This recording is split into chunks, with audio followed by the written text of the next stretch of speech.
Protect your brother. Right here, right now, the one you're related to, by birth or by species. Protect your brother like your eye. Okay. But my kingdom is not of this world.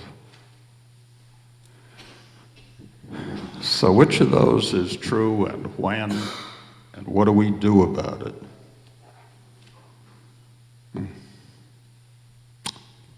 Jesus said, "Peace I leave with you, my peace I give unto you, but not as the world gives, do I give to you." So, there we have it. We've got Pilate and the Roman Empire. We got Jesus and God's kingdom, and that's quite a meeting in the courtyard. And for us, it's the oldest question. If the kingdom, if the power is in heaven, where should our path lead on earth? As high as we can climb among the strivers? And then who is our competitor and who's our neighbor? And who's on our side and who is our enemy? But if the kingdom is here spread before us, and we live in it whenever we do God's will on earth as it is in heaven, well, how should we live here? And again, who is our neighbor? What would sides be anyway? Would there be enemies? Jesus says, "My kingdom is not of this world." Jesus says, "Love your brother like your soul, guard him like the pupil of your eye." Jesus says a lot of stuff. He was a preacher.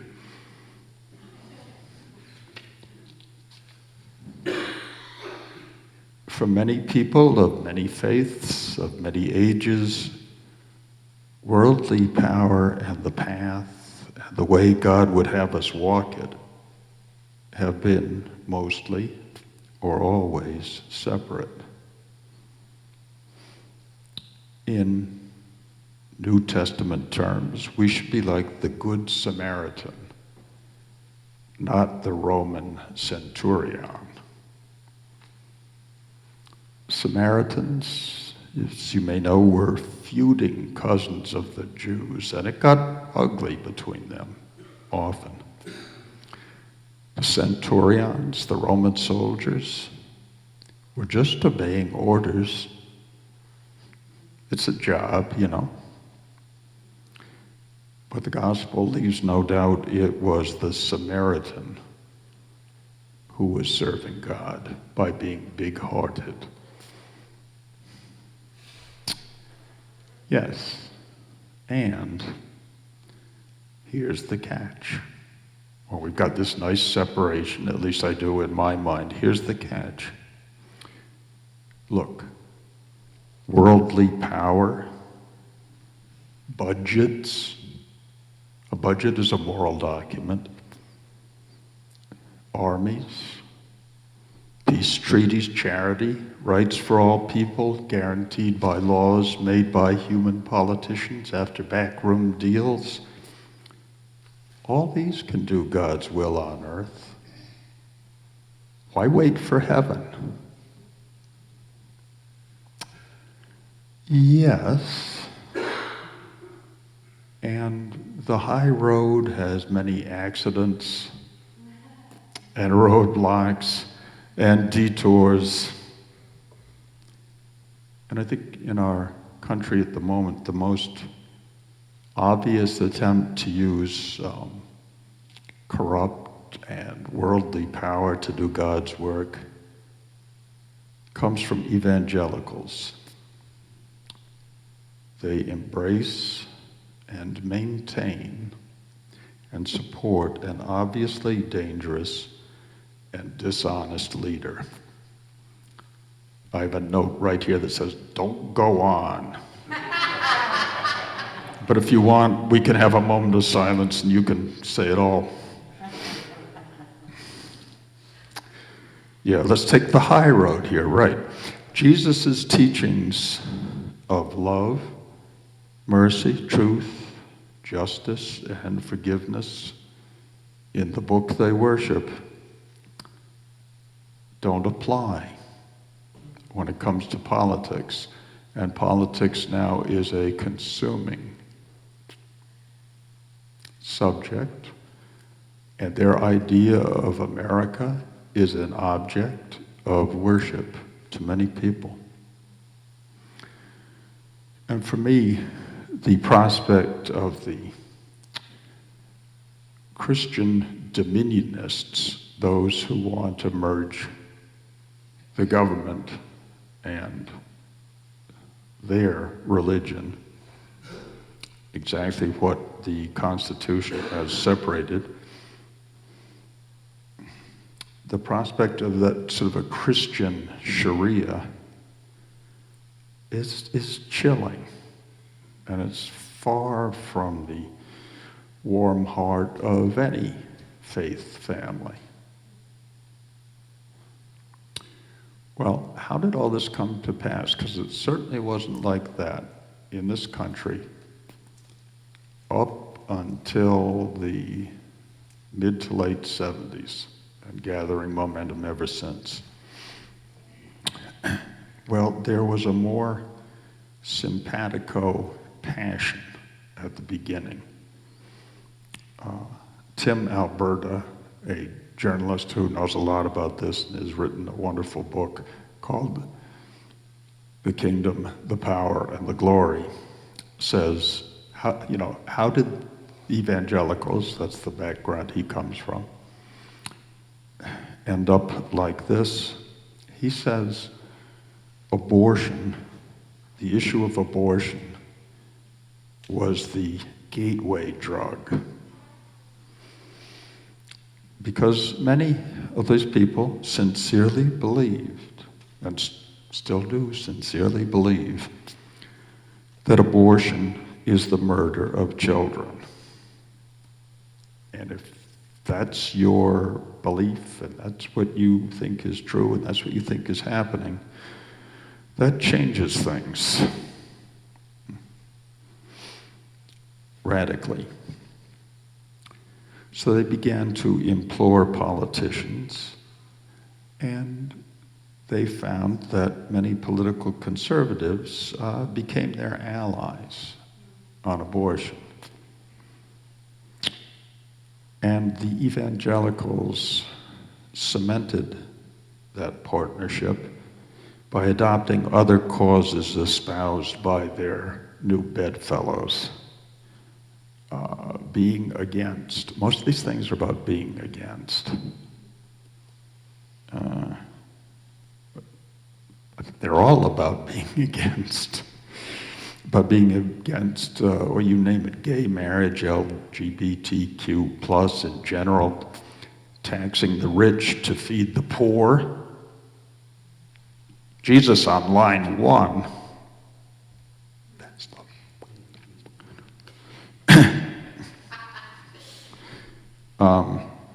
You should really learn to read lips. You'd get a lot more out of this.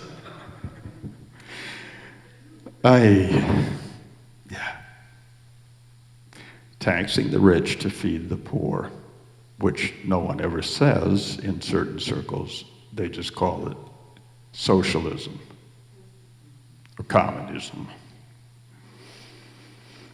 Well, when you need a sympathetic Supreme Court to reverse a previous Supreme Court decision, then you need presidents who will nominate a certain kind of judge, and you need a Senate which will confirm those nominations. Here we are, post-Roe. Well, Jesus was never on the ballot. God, in their eyes, had chosen some very flawed human vessels led by someone who once would have been called the Antichrist, but God has chosen them to work his will on earth, no matter the means. The ends justify the means. Jesus didn't say these words, but a lot of his teachings indicate to me that it's the means. It's the means which justify the ends.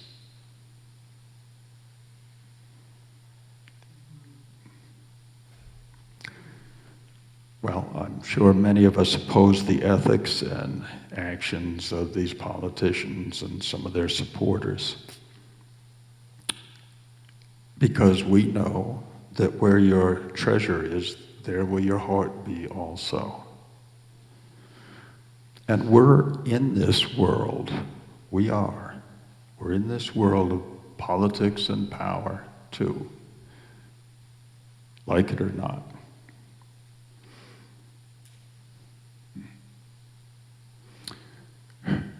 We can succumb, and we do succumb also. But we remember Mother Earth. We remember the truth and compassion and things of value which have no earthly price. We're humble enough to know that there are things that we don't know. We're honest enough to admit it when we're wrong. We are in this world, but not of this world. At least on our better moments. And that's the difficult balance. In the world, but not entirely of the world. Not worshiping money, power, nation, affiliation, race, gender, worshiping, striving for justice, at least on our good days. But I've asked this before, and I wonder it still. Why are we always waiting for a Jesus, thrilling to a Jesus, following a Jesus, burying a Jesus, mourning a Jesus, waiting for Jesus to come again? He, she has come again and again over the millennia. Teachers like Jesus, who is a teacher of truth, mercy, and justice. I'm sure you have historical heroes. I'm sure there are people in your lives. So why are we waiting? I think part of it is courage and I guess modesty too, because being the hero is scary.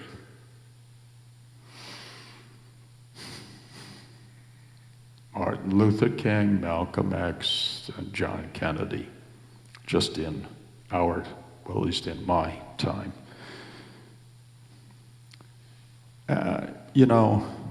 They say it's the nail that sticks up that gets hit with the hammer, or it's easy to cut down the one who rises way above. But look, say you've got a hayfield with a big sugar maple in the middle. It's had no competition from any other trees. It's tall, it's bushy, its reach is vast, its shade is good for your sheep. So you got a hayfield with a big sugar maple in the middle. You can cut that down right now. One person can cut that down. But you got a forest of red and rock maples, of beech, birch, ash, and oak, not to mention the other communions of the pine, spruce, and hemlock. You got a forest You got a forest, you can't cut him down. So we humble to varying degrees. We humble trees need to remember we make a forest. We need to rise up in peace. A lot of evangelical churches issuing a battle cry, a call to war. We need to rise up in peace.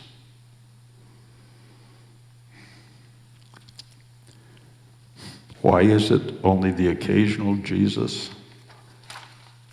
Don't worry about it. No one ever said that you need to be Jesus. And if you ask the man himself, Jesus said we need to love one another. We need to help. And we need to feed each other, body and spirit. We need to feed each other. To do these things, we clearly need to be in this world. To avoid greed, lying, and vengeance, we can't be completely of this world. So maybe in just about to your nostrils.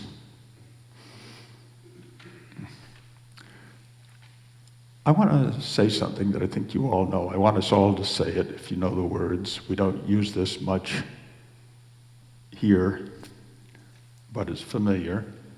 As we say the Lord's Prayer, I'd like you to listen, if you can, to yourself. Not the whole forest of chirping voices, but just hear those words as you say them. Our Father, who art in heaven, hallowed be thy name. Thy kingdom come, thy will be done, on earth as it is in heaven. Give us this day our daily bread, and forgive us our wrongs. I'm going to say wrongs. Forgive us our wrongs as we forgive those who have wronged us. And lead us not into temptation, but deliver us from evil. For thine is the kingdom and the power and the glory forever and ever. Amen and thank you. Thank you very much.